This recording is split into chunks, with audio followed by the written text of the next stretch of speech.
Okay, everybody, welcome back. And this will be the last of the distortion tools I'm going to show you.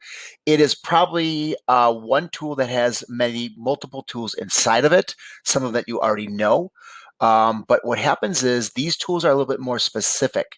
It depends on the actual brush itself. So let's go to filters, as we found out where the distort was. We remember going here, but it's up here. It's called Liquify. When we click on Liquify, we're going to get a whole brand new screen. And this is one of the cool things that we have. And you're going to see over here to the left-hand side, we have 7 different tools. We have smudge. We should know what that is, and I'm going to show you how it is.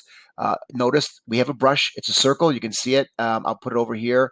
I'm going to use my brackets to make it go bigger, and it's 25 points every time I click the hard bracket right, hard bracket left. Notice I got the size of 500. I take something, whatever's in my brush will be affected. I left click, and I push it, and notice it works. The cool thing about this is I can actually see it being done, and I can do multiple things on this before I actually say okay and send it back to my original work. So again, I can take something again, click, hold, click left, hold, and I push, and notice how it's pushing things out. I'm actually smudging this piece in the direction I am doing this. Now, Control Z does work in here, which is a big bonus. So if you don't like something and you can Control Z it, it's really good. So let's go a little bit bigger. And if I fill up this whole piece like this, I'm going to take this and push up.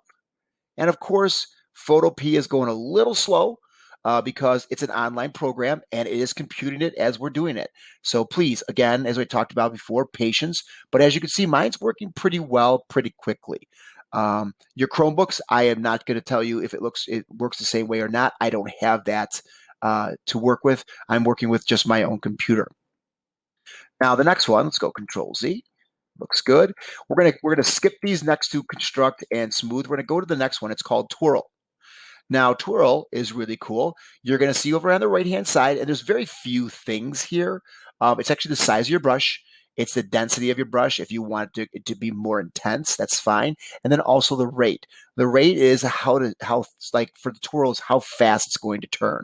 So let me go here. We're going to look and make this a little smaller. We're going to work just with the United States Postal Service sign right here.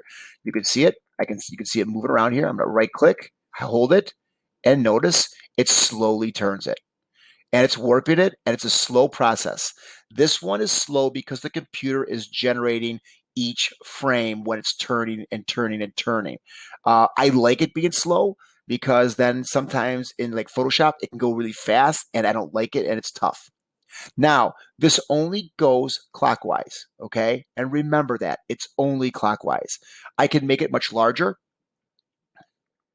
and I can do the whole thing, and notice it's going to turn the actual piece itself, and it's slowly turning. It's such a big piece. Sorry, guys.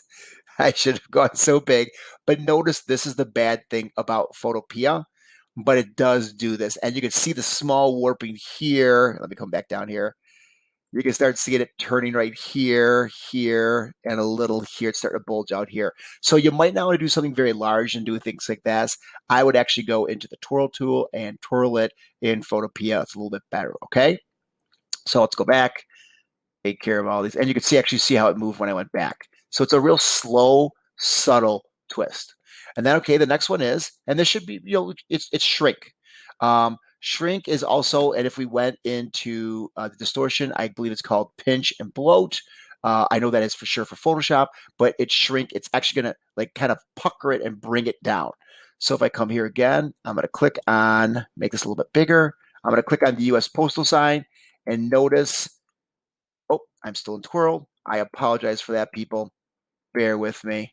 Let's come over here. Notice that my size, my density, and rates is pretty much the same. And notice it's puckering it, and the longer I hold it, it looks like it's kind of squeezing it and just taking out all of its. And you can see on the sides that's actually being used, and that's what that is. So it actually kind of condenses it and kind of brings it smaller and smaller. Okay? And it takes in the sides, as you can see.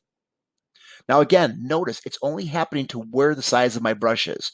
That's one of the kind of the cool things. So I can actually shrink something, and then I can what do they call it again? I can shrink something, and then I can also then blow up something or blow it. It's called blow in Photoshop. They call it blow here, probably for other reasons. But notice on the same brush, I can click it. Oh, I went to shrink again. I keep forgetting to click the actual tool because I'm getting so excited about this. I just love how this so much mimics Photoshop. So everyone that's using their Chromebook right now, notice when you get back into school and you're taking either advanced graphic design or something else, it's going to apply. What you learn in Photopea is going to apply in Photoshop, and I think it's wonderful. This was a blessing to find this. So, but notice again, it just blew it up. They call it blow, but they bloat in Photoshop, and it just kind of makes it larger. It's like spherizing and stuff like that. Okay.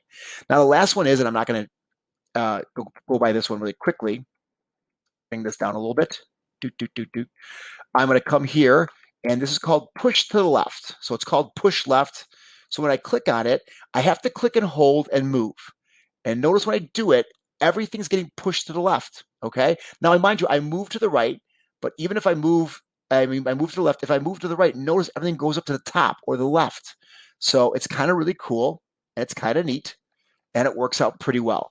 What you would use it for is up to you. I like that you could see it here. If you don't like what you did, Control Z, and life is beautiful. I like, that's why I think Liquify is probably one of the better tools, like the Puppet Warp was, is because there's many tools inside here. I can do a lot of adjusting in here rather than going from one tool to another tool to another tool. I'm not saying don't use the distort under your filters. You can use those also, or the ones under edit with a transformation. Now, we have these two that I ignored right here and here. I just want to do something really quick and set something up. So bear with me, and I'm just going to make this really small, and I'm going to push these, or I'm going to push it forward, push it forward, push it forward. Now, say I did that throughout my whole piece, okay? But yet I want a section of it not being that way, and I want to bring it back. That's what these are, okay? One is called smoothing, and the other one is called reconstruct. So let me get a little closer to this, Control plus, and let me bring this puppy over. I'm holding the space bar down while I move this. And notice I can come here and we can go to smoothing, okay? So when I hold it over, slowly but surely, it's bringing it back down and smoothing this out. And that's one of the cool things I like about this. I could have made the brush bigger, and it could have been a little quicker, but I really, really like how this is. So say this is the part that I wanted to keep straight, but yet I put an effect on it that I just couldn't, I couldn't not do it. It's something I could not avoid.